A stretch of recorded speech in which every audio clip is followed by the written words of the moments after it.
listen, the fans are going to turn up on Thursday. I don't know about you, but I think Tartan Army is going to turn up on Thursday, almost sitting with their arms folded, just waiting for something to happen, waiting to be entertained, almost just looking for payback for the suffering that they had during the summer. And if that doesn't happen...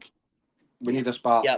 We need something to lift the spirits again and start building momentum again.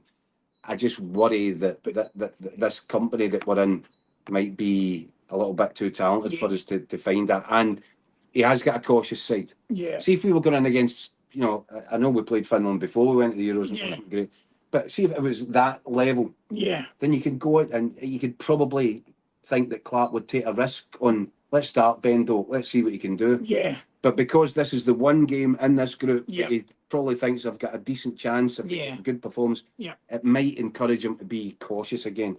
And I don't think that's what the Tartan Army want to see. No, definitely not. And just on what you were saying earlier, Keith, about, that kind of spiky and the change. I mean, the press conference, when I watched the video today of, obviously there was a story come out saying that Shea Adams had chosen not to come, that he was fully fit, but had maybe asked not to be part of the squad, and he was shooting that down, wasn't he, in the press conference? But he just seemed to get very defensive on it all, and it was like, I'll show you the email if you want. I've got an email from Torino, because I think the story says he wanted more time to settle in Italy, and it feeds into this narrative that people don't want to be there anymore. That people have lost the love and that connection and the club spirit. Now you've got guys pulling out because I want to settle into my new house. My new house, that'll be a telltale sign right away if Clarke is losing it a wee bit. That faith that the players had in him. If people start pulling out, when Steve Clarke came into the job, that was a big problem for Scotland. Too many guys pulling out. Since he took the job, we've hardly had any call-offs. I mean, that's been the beauty of his reign, is that he's had his strongest squad pretty much all the time, apart from serious injuries. I mean, you had guys like Lyndon Dykes, who was injured even turning up for the Euros and going to the stuff like that. That's the kind of feel that was within that squad.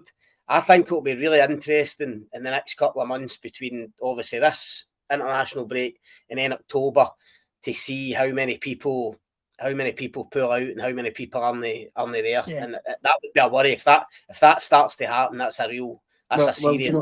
I think we'll finish off here, lads, with many people might look at this and it is inconvenient, and the domestic season just got up and running, as one of the callers was saying, or one of the viewers was saying there.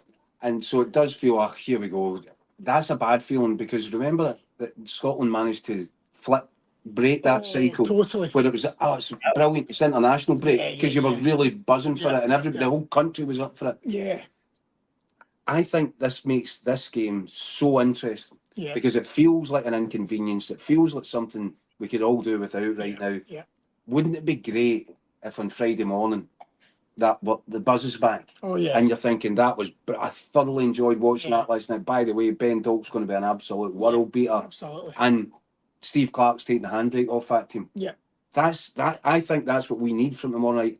And I do think more of the same is going to turn more and more people away.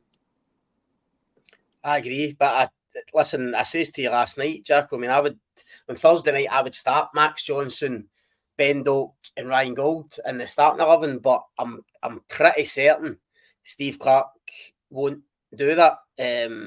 I'd be surprised. I think he might go with Max Johnson at right back instead of Anthony Ralston, but apart from that, I think it'll be pretty much the same kind of look as we had in the Euros, obviously without Adams.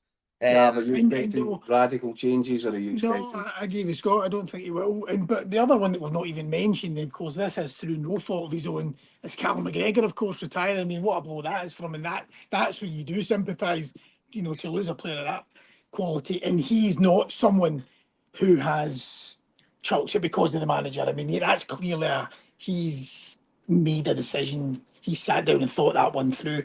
That's a huge blow. Yeah. No?